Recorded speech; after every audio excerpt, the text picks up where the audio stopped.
আমাদের তেলের দাম শেষমেশ বৃদ্ধি হইল মাননীয় স্পিকার। বাংলাদেশে জ্বালানির কোনো ঘাটতি নাই। যদি জ্বালানি রুমিন ফারহানা সংসদে দাঁড়িয়ে ফাটিয়ে দিলেন, যে ভিডিওটি দেখলেই আপনি তাকে ধন্যবাদ দিতে বাধ্য হবেন। অর্থাৎ সত্যটা তুলে ধরার জন্য রুমিন ফারহানাকে ধন্যবাদ। এবং আপনি শুনুন সত্যটা কিভাবে সে কৌশলে তুলে ধরলেন। কোনো সংকটই না থাকে তাহলে এত লম্বা লাইনই বা কেন, দামই বা বাড়াইতে হয় কেন? ব্রাহ্মণবাড়িয়া 2 আসন থেকে নির্বাচিত মাননীয় সদস্য রুমিন ফারহানা, ধন্যবাদ। মাননীয় স্পিকার, আপনাকে অসংখ্য ধন্যবাদ। মাননীয় স্পিকার, কাদম্বরী মরিয়া প্রমাণ করিল যে কাদম্বরী মরে নাই।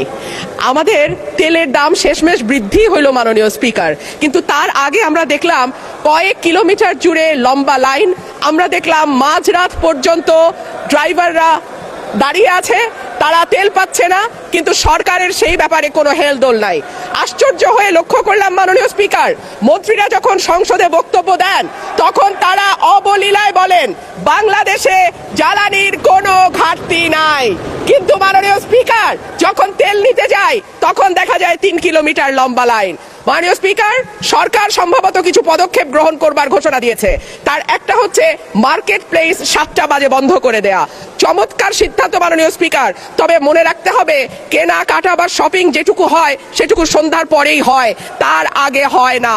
2 হইল অফিস আদালতের সময় বলে পরিবর্তন করবে। 5 দিনের জায়গায় 4 দিন বা 3 দিন তারা কর্মঘণ্টা ঠিক করবে। কিন্তু প্রশ্নটা হচ্ছে যদি জ্বালানির কোনো সংকটই না থাকে তাহলে এত লম্বা লাইনই বা কেন, দামই বা বাড়াইতে হয় কেন, অফিস কর্মসূচি সময় পরিবর্তন করতে হয় কেন? এই প্রশ্নগুলা তো ওঠে মাননীয় স্পিকার। মাননীয় স্পিকার, আপনার মাধ্যমে এই সংসদের কাছে আমি জানতে চাই, জ্বালানি মন্ত্রীরা যখন গণমাধ্যমে কথা বলেন তখন মনে হয় বাংলাদেশে আল্লাহর রহমতে কোনো সংকট নাই।